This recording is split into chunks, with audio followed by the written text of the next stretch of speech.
All right, guys. Today we have got the NBA recap for October 21st. Now, I'm going to try and do these as often as possible, whether it's every day, probably not every single day, but genuinely as often as possible. And we're going to talk through as many of the games as we can, a variety of different things that happened, all that stuff, and what that looks like on the outlook going forward. And obviously the NBA is changing game to game all the time, injuries, all sorts of things. So it's normally quite a bit to talk about, but opening night. And we can talk with the opening game. Thunder Rockets. Thunder win this one 125-124 in a crazy game, double overtime. Just a crazy all-around game on banner night there in Oklahoma City. Yeah, this was an interesting one. There's a lot to talk about. I guess the Thunder, we can kind of start with. I thought this was a really good thing for the Thunder, really. The Thunder missed a boatload of threes, a boatload of open threes. The Thunder were missing Jalen Williams and Isaiah Joe, which Jalen Williams is obviously a gigantic part of this basketball team. Missed, again, a ton of open threes and won this basketball game. So I thought that was kind of a scary sight. Shea was really bad for the first three quarters also. Took them 3 quarters to get into it. So if you told me that Shea was horrible for 3 quarters and they missed 70% of their threes and anything like that, I would, without Jalen Williams and without Isaiah Joe, what do you think the outcome is? I don't know, but the Thunder go ahead and grab the win, and they'll feel good about that. The more I think about the Thunder game, the more I thought that was a really good showing by the Thunder, a really good one. And they were behind most of the game and had to call it back, and there are things they can work on.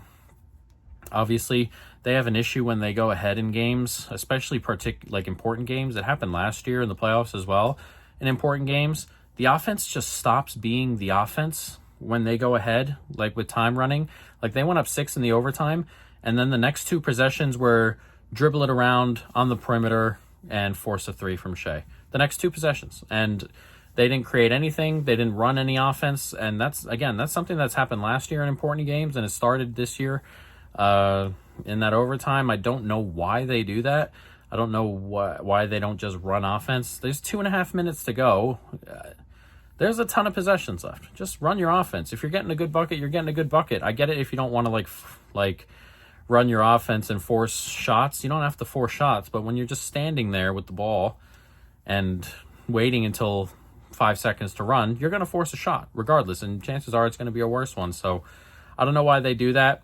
They continue to do it. We'll see what happens going forward if that ever changes, but it's something that they've done for quite a bit, and we'll see what happens there. But again, a nice win on opening night. They get it done despite a variety of different things. As for the Rockets, there are some things to talk about with the Rockets. They played well here. The double big caused problems for OKC. It really did. And the offensive rebound stuff, they can crash the boards, and they just have a ton of big bodies in there. Again, Amen Thompson is 6'7". Everyone else was 6'11", I think.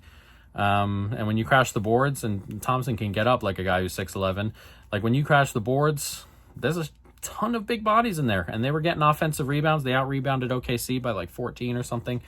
They really get up in there and cause tons of issues on the offensive glass. They cause spacing issues defensively for teams. The zone was usable. I don't love the zone in the NBA, but the zone here was usable because if you're not shooting well from beyond the arc, the length, you can't really get into the paint, and unless you have someone like a Chet who really ate the zone because he's 7 foot and can shoot over guys from the foul line. So he did really well in those positions, but there aren't too many teams who have guys like that necessarily. There are guys like that, but it's not like you're going to come across. There are going to be some guys or some teams they face that have nothing like that, and I don't know what you're going to do, but it's a unique little wrinkle defensively. The rebounding is really good, as we talked about. The guard thing coming in after the Van Vliet injury, that was always going to be the talking point. Who's going to bring the ball up? Who's going to facilitate the offense? And you saw it at times. There were possessions, periods of time, long periods of time, where the Rockets really didn't facilitate much, and they were kind of trying to, force a few things here and there. Like, Amen's not a point guard, and that it's going to be a little bit of a struggle there, I think, in certain games. Like, tonight was, like, OKC are specific defensively. Like, there aren't too many teams that have a guy that you can just put on Durant and kind of erase him a little bit. Like, Dort can go over there. He gets away with the physical stuff. And they just couldn't get Durant the basketball at all. Even when they were trying to force it late, just could not get it to him. And offense had to go through somewhere else. And you have another body. I mean, you can do it with Şengün. Like, Şengün showed today and has been showing for a little bit now that he can be the guy that can facilitate offense, can cause problems. And he had no issues with the guys defending him. He was bodying Chet in terms of just strength. He was just bigger than Caruso and beating Caruso up, really. So Şengün can be that guy. And today, again, the offense can run through different spots.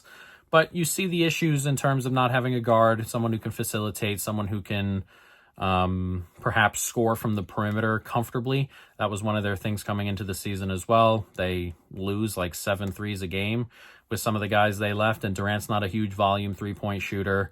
Amen took a bunch of threes today, and we'll see what that looks like. I thought his stroke looked a little bit better.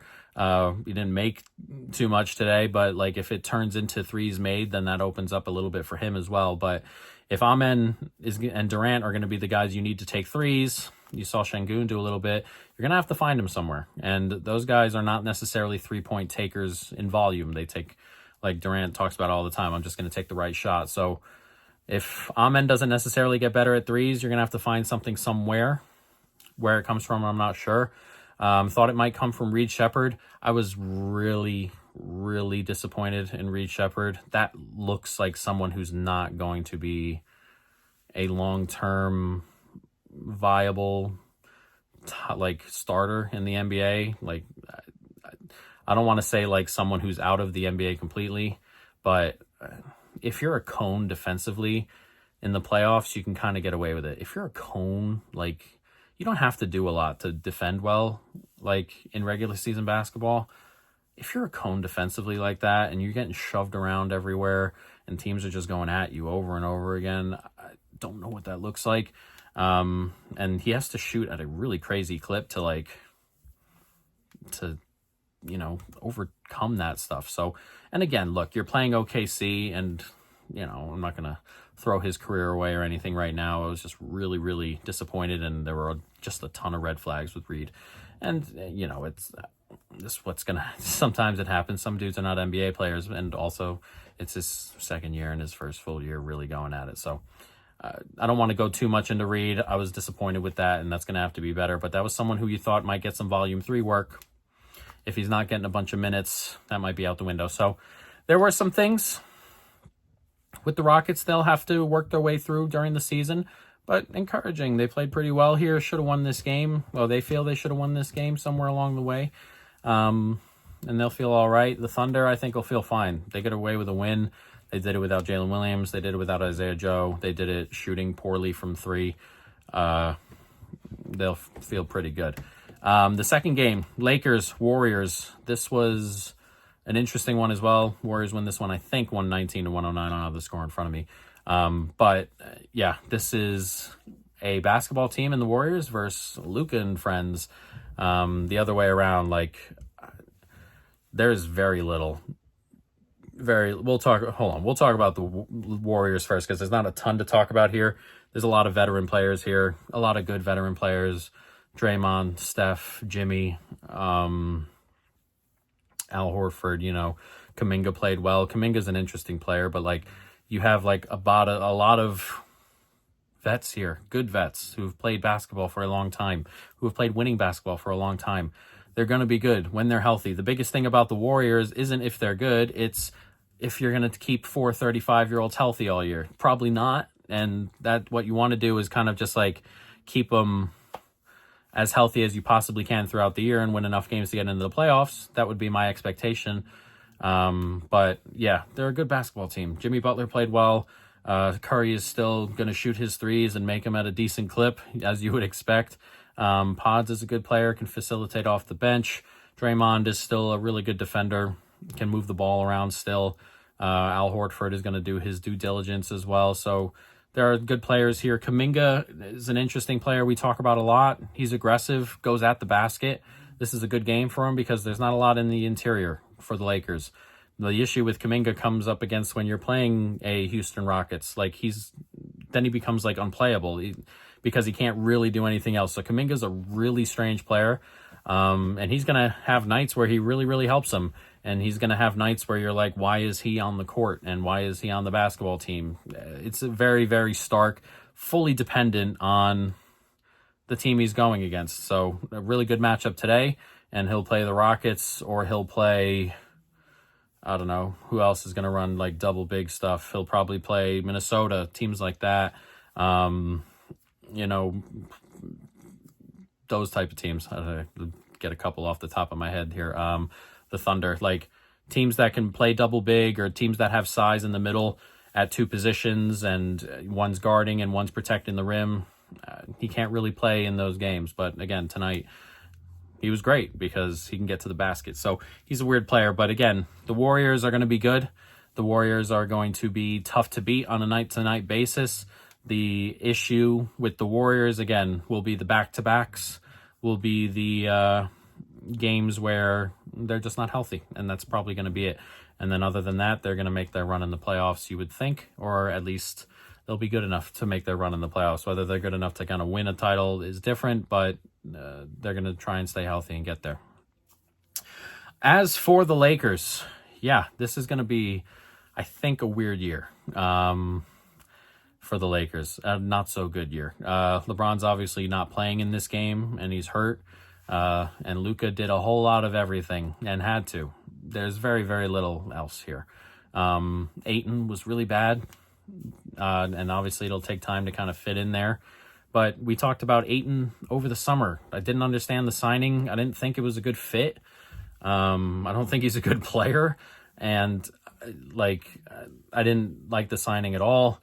And people were talking that up. I didn't get it. Still don't. After last night, still don't. So we'll see if he can kind of fit his way in. But I don't personally expect that to fit. I don't expect him to be good. And that means there is nothing. If Ayton is a nothing, which he could be, there is nothing on the interior here, at all. Jackson Hayes is really bad. Ayton, again, really bad. Koloko, I think, in there, really bad. Kleber, defensively really bad, can stretch some, but there's nothing at the center position here. So when you have Luka playing the 3 or the 4 defensively, you're just going to get carved apart a little bit here, and they don't really have a ton anywhere else. Reeves is okay. I like Reeves, but Reeves is not some elite player or anything like that. He's a good player. But being the 2 on a team, if Reeves is the 2 on your team, you're probably not winning a ton. Again, Luka is very good. Defensively, not great, as we all know, but offensively, incredible. And then Rui's all right. There are some guys there that are okay, but when LeBron's not playing, or when Luka's not playing, or when Reeves is not playing, there's just not enough. Defensively, there's not enough inside. There are just way too many weaknesses, and I worry that their season is going to be a not so good one, particularly if James just misses a bunch of time, or Luka misses a bunch of time, or God forbid both of them miss some time. So if Luka and LeBron both miss time at the same time, we're looking at a bottom 5 team here, genuinely. No Luka, no LeBron, this is a bottom 5 team. And the only thing keeping me from saying this is a bottom 2, 3 team is that Reeves is okay. But the roster, it's not good. It's a bad roster. And I think it's going to be a little bit of a struggle. Luka's going to put up MVP numbers. He's probably just not going to get MVP because the team's not going to be very good. So we'll see what happens with the Lakers. Obviously, no LeBron here, and they're down a guy, but there are some pretty big red flags with this Lakers team, and we'll see going forward. But yeah, pretty fun opening night, great opening night, and we'll see what the rest of the week holds.